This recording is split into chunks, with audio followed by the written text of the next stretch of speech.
got another one going, and we're going to do another French. Oh, okay. Might get to play a Tarrasch for once.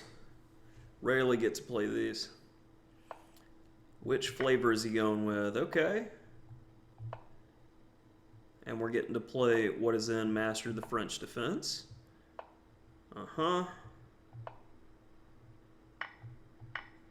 So far, so good.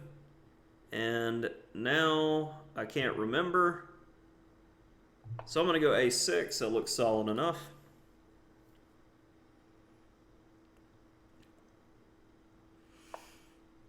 And now that I have A6, this encourages me to play this move, because I know when I move the bishop, I'm more than likely going to get a tempo. Another idea was also to play E5 to get this bishop out, which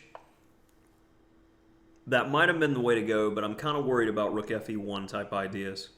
So as you'll see, if you look in Master of the French, they often decide to take on F6, but it's nothing to really be too concerned about. I'm just going to go ahead and try to get my French B into the game. Play a little wait and see chess here. Rook D8 is a potential follow-up. B5 instead of bishop D7 was also an idea, but I felt the need to watch this E6 square, and that was my main rationale for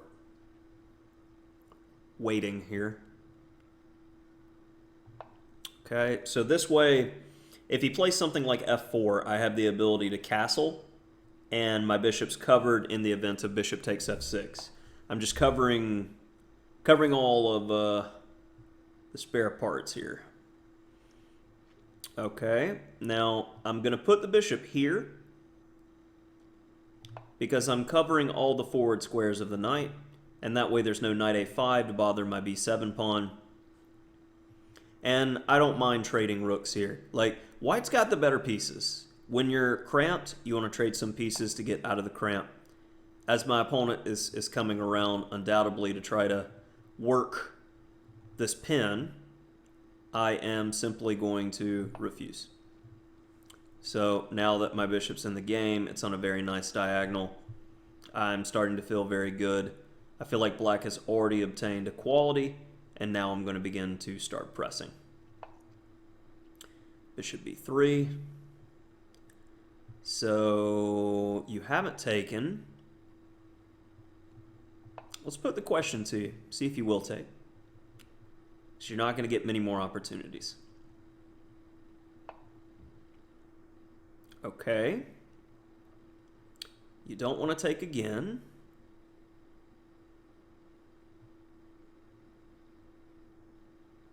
So it's a question of G5 or not G5. And I would have done this anyway if he took. So I'm just going to go ahead and do it and give him the burden of the move. Okay.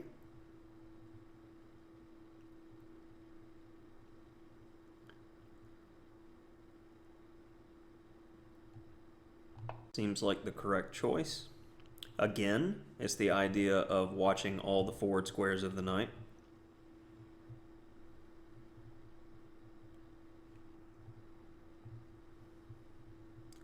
Always do these types of pre-moves just in case. You save a little bit of time, or in this case, in a 3-2 game, earn a little bit of time in the event of rook takes rook.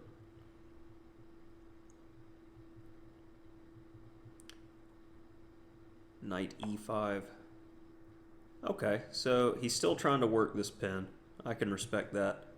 But in this case, now I'm going to get a better structure after this. And I'm just going to put the king there, and we'll see where he goes from here. Okay, so that was one idea that I halfway expected.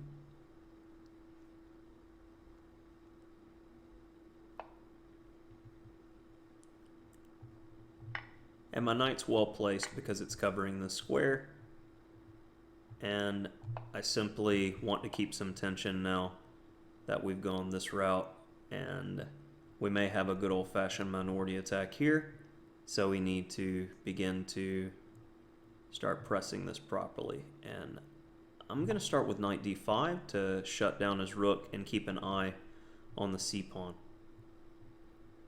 If knight a5, b6, and I stay flexible to see where I want to go. Again, flexibility. Stay flexible, my friends.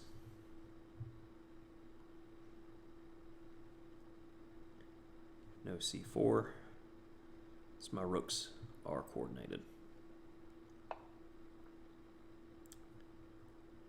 Okay. And we'll drop back.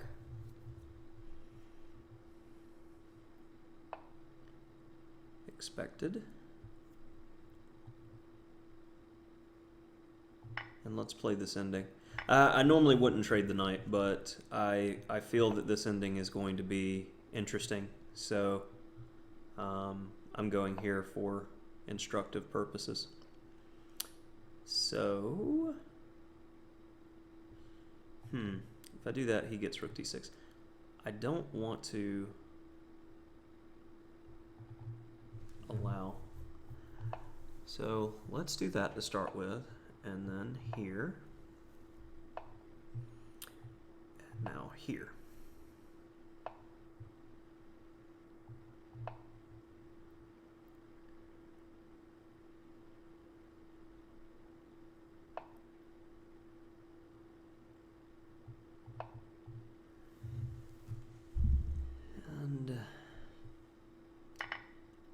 You may want to go g4 at some point. So let's get the king a little bit closer. King and pawn in games. Check, king takes h5. Potential of an outside passer is very strong. I'm going to go with it because I don't think I'm losing this. And that's why I'm going to go this route. And I don't have a lot of time, so just making a decision here. That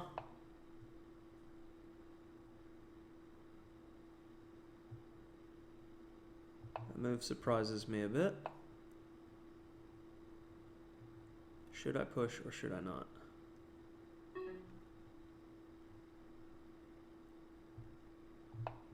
Let's push.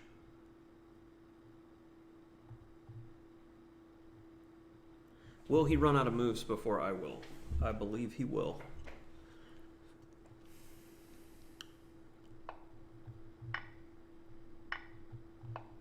I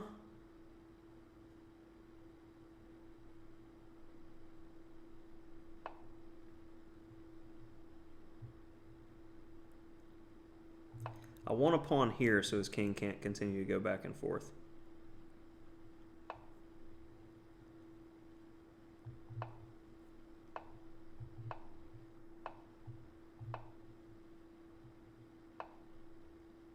And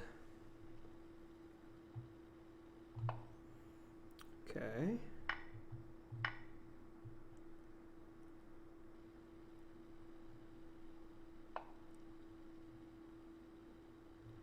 Push.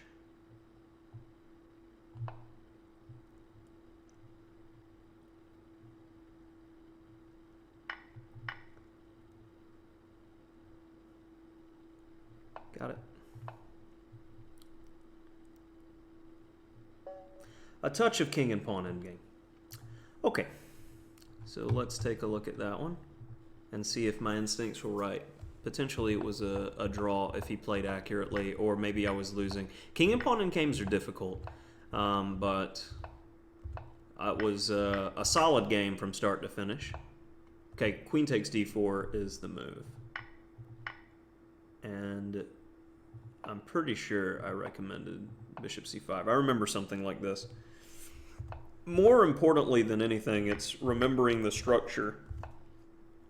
And b5, bishop b7 makes sense. Okay, so, I mean, you can see by the engine eval that I've got equality, and even the engine says, you know, you got a little something going here.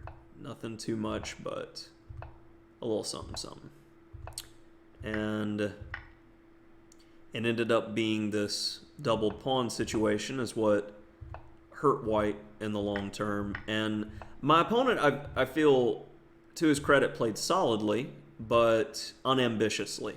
Because what was white's plan this entire game other than just trading pieces to what I want? If you're going to be trading pieces, trade with purpose.